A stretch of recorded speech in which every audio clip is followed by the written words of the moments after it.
জলুঙাৰ মেকুৰী ওলালে।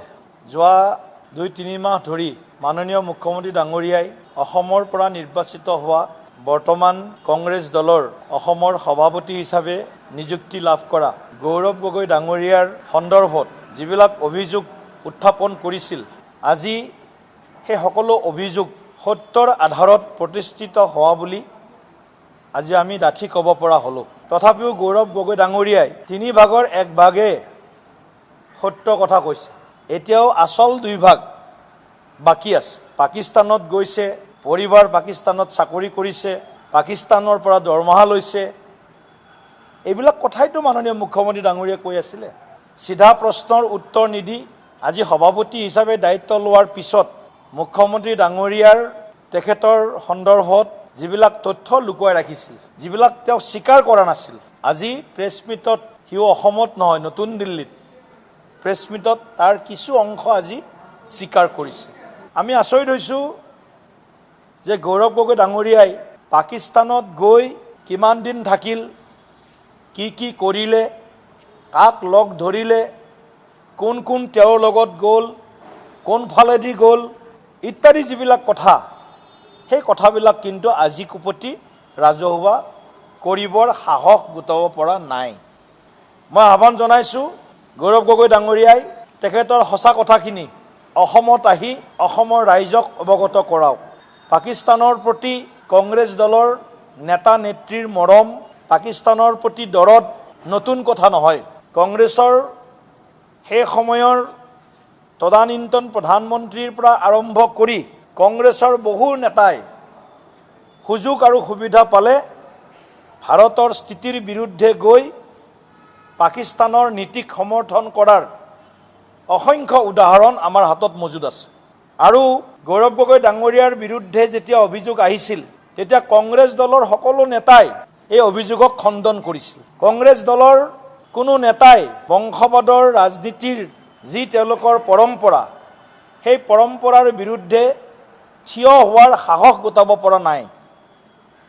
কিন্তু আজি কংগ্ৰেছ দলে মুখলজ্জা ঢাকিবৰ বাবে আৰু 10 ছেপ্টেম্বৰত যি ভূমিকম্প আহিব, সেই ভূমিকম্পৰ জোকাৰণিটো কিমান প্ৰবল হ'ব তাৰ হয়তো কিছু পূৰ্বানুমান লাভ কৰি আজি তেখেতে পাকিস্তানত যোৱা কথাটো স্বীকাৰ কৰিছে। অসমৰ ৰাইজ এতিয়াও দুদুল্যমান অৱস্থাত আছে। গৌৰৱ গগৈ ডাঙৰীয়াই পাকিস্তানত গৈ ভাৰতৰ স্বাৰ্থৰ হকে কোন কোন পক্ষৰ লগত কথা পাতিলে, নে ISIৰ আমন্ত্ৰণত গ'ল পাকিস্তানলৈকে, নে পাক সন্ত্ৰাসবাদীৰ শিবিৰসমূহ য'ত ভাৰতৰ বিৰুদ্ধে সেই শিবিৰসমূহত মৌলবাদী উগ্ৰবাদী শক্তিৰ প্ৰশিক্ষণ হয়, সেই প্ৰশিক্ষণ কেন্দ্ৰত গ'ল, নে ISIৰ ঘাটিত গ'ল, এই কথাবিলাক কিন্তু এতিয়াও অসমৰ ৰাইজে অৱগত হোৱা নাই। আৰু এইখিনি নিশ্চিতভাৱে 10 ছেপ্টেম্বৰত ইয়াৰ দুধ কা দুধ পানী কা পানী যিটো আমি শব্দ কওঁ, 10 ছেপ্টেম্বৰত ইয়াৰ মানে গুৰিটো ওলাই পৰিব। আৰু মুখ্যমন্ত্ৰী ডাঙৰীয়াক ধন্যবাদ জ্ঞাপন কৰিছোঁ আমি যে অসমৰ এগৰাকী সাংসদ বৰ্তমান কংগ্ৰেছ দলৰ বিৰোধী দলৰ উপদলপতি লোকসভাত তেখেতৰ যি কৰ্মকাণ্ড, মই পুত্ৰ পৰিবাৰৰ কথা নকওঁ, কিন্তু তেখেতে আজি যোৱা 2 মাহ ধৰি অসমৰ ৰাইজক যি বিভ্ৰান্ত কৰিলে, এজন মুখ্যমন্ত্ৰীয়ে যেতিয়া এটা কথা কয়, সেই কথাটোক যদি আধাৰ নাথাকে, সেই কথাটোৰ যদি সত্যাসত্য নাথাকে, নিশ্চিতভাৱে তেনেকুৱা কথাবিলাক মুখ্যমন্ত্ৰীৰ মুখেৰে ওলাব নোৱাৰে। ইমান কোৱাৰ পিছতো গৌৰৱ গগৈ ডাঙৰীয়া মৌন আছিল। চালে বেৰে কোবাই উল্টা আমাকেই মুখ্যমন্ত্ৰীকে আঁঠু কাঢ়িব লাগিব বুলি বক্তব্য, লজ্জাজনক বক্তব্য প্ৰদান কৰিছে। কিন্তু আজিৰ দিল্লীত কৰা তেখেতৰ যি সংবাদ মেল, এই সংবাদ মেলত জুলুঙাৰ মেকুৰী ওলালে। আমাৰ যিবিলাক অসমৰ ৰাইজৰ যিবিলাক প্ৰশ্ন আছিল, শংকা আছিল, ভয় আছিল যে এওঁলোক ভাৰতৰ স্বাৰ্থৰ হকে নে পাকিস্তানৰ স্বাৰ্থৰ হকে, এওঁলোকৰ কৰ্মকাণ্ড, এওঁলোকৰ আচৰণ, সেই আচৰণবিলাকে সদায় প্ৰশ্নবোধক চিন আনিছিল। আৰু সেইকাৰণে আজি আমি ভাৰতীয় জনতা পাৰ্টীৰ ফালৰ পৰা মই মুখ্যমন্ত্ৰী ডাঙৰীয়াক আহ্বান জনাইছোঁ, 10 ছেপ্টেম্বৰ যিহেতু তাৰিখ ঠিক হৈছে, SITৰ প্ৰতিবেদন খোলসা হোৱাৰ পূৰ্বেই গৌৰৱ গগৈ ডাঙৰীয়াই আৰু 3-4খন প্ৰেছ মিট কৰিব লাগিব। পাকিস্তানত যোৱা প্ৰতিটো দিনৰ কাহিনী থকা তেখেতৰ দিনটোৰ যি কাৰ্যসূচী, সেই কাৰ্যসূচীবিলাক অসমৰ ৰাইজে জানিব বিচাৰে। তেওঁ কি কৰিলে পাকিস্তানত গৈ। গতিকে মই আজিৰ এই মুহূৰ্তত মুখ্যমন্ত্ৰী ডাঙৰীয়াৰ যোৱা কিছুদিন ধৰি বক্তব্যক বহুতে সামাজিক মাধ্যম হওক, একাংশ সংবাদ মাধ্যম হওক, তাত বহুত প্ৰশ্নবোধক চিন আনিছে। এছাম তথাকথিত বুদ্ধিজীৱী, লেফ্ট লিবাৰেল এটা ছেকশ্যন আৰু অসম বিৰোধী সদায় স্থিতি লোৱা কংগ্ৰেছে গৌৰৱ গগৈক ধোৱা তুলসীৰ পাত সজাবৰ কাৰণে দেহে কেহে লাগিছিল, মনে প্ৰাণে লাগিছিল। কিন্তু তাৰ আজি প্ৰতিচ্ছবি সলনি হ'ল। এতিয়া যিজনে আগতে আমি এখন IMDT আইনৰ নিচিনা এখন কানুনৰ কথা গম পাইছিলোঁ, 83ত কংগ্ৰেছ দলে এখন ভয়াৱহ আইন অসমৰ ওপৰত জাপি দিছিল যে ভাৰতত কোনোবা যদি বিদেশী নাগৰিক বুলি কাৰোবাৰ সন্দেহ হয় আৰু সি সঁচাকৈ বিদেশী নাগৰিক হয়, যিজনে অভিযোগ আনিব তেওঁ প্ৰমাণ কৰিব লাগিব। এতিয়া অকণমান সহজ হৈছে যে IMDTতকৈ কংগ্ৰেছৰ নেতাজনৰ, কংগ্ৰেছৰ তেওঁলোকৰ পূৰ্বৰ যিসকল পিতৃপুৰুষ আছিল, তেওঁলোকে যি এনেধৰণৰ বৈষম্যমূলক আইন আনি অসমক বিদেশীৰ চৰণীয়া পথাৰত পৰিণত কৰিছিল আৰু পাকিস্তান প্ৰীতি, কেৱল ভোট বেংক, কেৱল তুষ্টিকৰণৰ তেওঁলোকৰ যি নীতি,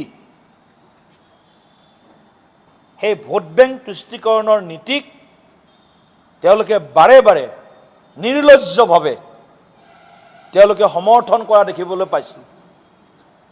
আৰু আজি অসমখন বহু সংকটৰ গৰাহৰ পৰা আজি কিছু পৰিমাণে হ'লেও মুক্ত হৈছে। আজি অসমত অবৈধ বাংলাদেশীৰ দাদাগিৰি কমিছে।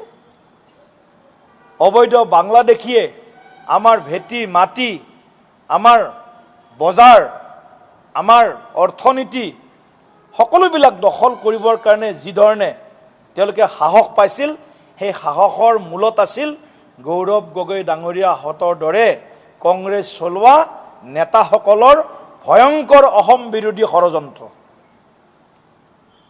গতিকে মই এই মুহূৰ্তত আকৌ এবাৰ অসমৰ ৰাইজক গৌৰৱ গগৈৰ পাকিস্তান ভ্ৰমণ, গৌৰৱ গগৈয়ে পাকিস্তানত গৈ ভাৰতৰ স্বাৰ্থৰ হকে কি কি কাম কৰিলে, কোন কোন পক্ষৰ লগত আলোচনাত বহিলে, এই কথাবিলাক জনাৰ অধিকাৰ প্ৰতিজন অসমীয়াৰ আছে, প্ৰতিজন যোৰহাটবাসী সংসদীয় সমষ্টিৰ ৰাইজৰ আছে। কাৰণ তেওঁলোকে নিৰ্বাচিত কৰি দিয়া প্ৰতিনিধিজনৰ অতীত যদি নাজানে, অতীতটো মানে ভয়ংকৰ অতীত যদি নাজানে, তেনে তেওঁলোকৰো ভয়ংকৰ ভৱিষ্যতৰ সময়বিলাক আহি আছে। গতিকে ভয়ংকৰ অতীতটোক খোলাচা কৰাৰ দায়িত্ব IMDT আইনৰ নিচিনা নকৰি গৌৰৱ গগৈ ডাঙৰীয়াই আৰু কংগ্ৰেছ দলৰ নেতৃত্বই তেওঁলোকে অসমৰ ৰাইজৰ আগত গোটেই ঘটনাৰ সাক্ষ্য বিৱৰণীবিলাক যদি দিয়ে অসমৰ ৰাইজ নিশ্চয় তেওঁলোকৰ কথাবিলাকক শুনিবৰ কাৰণে অধীৰ আগ্ৰহেৰে বাট চাই আছে। আৰু আমি গৌৰৱ গগৈ ডাঙৰীয়াকো 10 ছেপ্টেম্বৰৰ কাৰণে সাজু হৈ থাকিবৰ কাৰণে বিনম্ৰতাৰে আহ্বান জনাইছোঁ। গৌৰৱ গগৈ ডাঙৰীয়া, আপুনি 10 ছেপ্টেম্বৰৰ SITৰ প্ৰতিবেদন বা 10 ছেপ্টেম্বৰত যি ভূমিকম্প আহিব, সেই ভূমিকম্পত আমাৰ অসমীয়াত এটা কথা আছেনে, ঠাই দিয়া পৃথিৱী পাতালে লুকাও বুলি কথা এটা আছে নহয়। গতিকে কোনখন পাতালত লুকাব, সেই পাতালখনৰ এতিয়াৰ পৰাই তেওঁ যাতে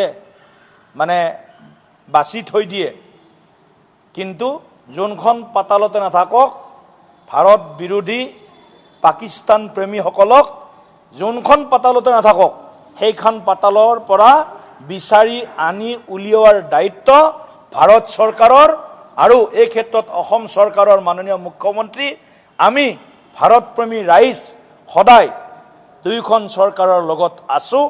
আৰু আমি সকলোকে কোনো ধৰণৰ কোনো ৰাজনৈতিক দৃষ্টিকোণেৰে কথাখিনি আমি ক'বলৈ বিচৰাও নাই আৰু ৰাজনৈতিক দৃষ্টিভংগীৰে চোৱাৰ কথাও নাই। ভাৰতৰ সুৰক্ষা আৰু সাৰ্বভৌমত্বক যিসকলে কম্প্ৰমাইজ কৰিব পাৰে, সেইসকল লোকৰ হাতত না দেশ সুৰক্ষিত, নে জাতি সুৰক্ষিত, নে দল সুৰক্ষিত। দলো সুৰক্ষিত নহয়, দলো ডুবিব, নেতাও ডুবিব। নেতা ডুবক, দল ডুবিব নালাগে। কোনোবা কেতিয়াবা নেতা ডুবিব পাৰে, কিন্তু দল ডুবিব নালাগে। দিলীপ শইকীয়াৰ আচৰণত দিলীপ শইকীয়াৰ ক্ষতি হওক, দিলীপ শইকীয়াৰ আচৰণৰ কাৰণে ভাৰতীয় জনতা পাৰ্টিৰ ক্ষতি হ'ব নালাগে। এই কথাখিনি নিশ্চয় গৌৰৱ গগৈ ডাঙৰীয়াই উপলব্ধি কৰিব আৰু 10 ছেপ্টেম্বৰৰ পূৰ্বে এটা সঠিক সিদ্ধান্ত ল'ব। আৰু কংগ্ৰেছ দলটো সম্পূৰ্ণ ডুবৰ আগতেই তেওঁ দলৰ দায়িত্বৰ পৰা নৈতিক দায়িত্ব মূৰ পাতি লৈ অব্যাহতি ল'ব বুলি আমি আশা কৰিছোঁ।